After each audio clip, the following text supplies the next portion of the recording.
The gateway to your VDI can be a thin client, a zero client, a laptop, an iPad, and I'll kind of go through those individually. So a thin client is basically a very inexpensive version of a computer. It's, runs a very light Linux OS, which is less problematic. It's, you don't need to update it as much.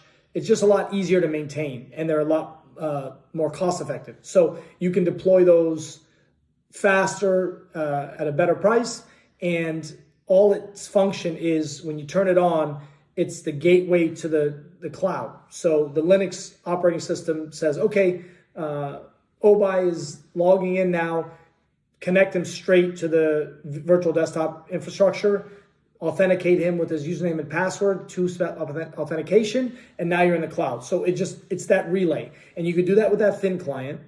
A zero client is like a thin client, but even less operating system. It's just code that goes straight to the cloud. You can use an iPad, right? An iPad can be your gateway. You download the application from the App Store, and you log in with your credentials, and you're right into your Microsoft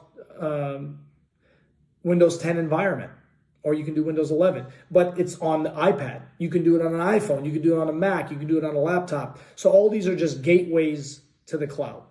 The gateway is the middleman. So if you have a cloud computer, you have to access it, right? A cloud computer, all that means is that instead of the computer being in front of you, it's in a data center. The cloud can be very easily explained in that format, right? People think the cloud, they're looking up, where is it? Is it in the sky? Is it in the, in the ground? Is it on the sea?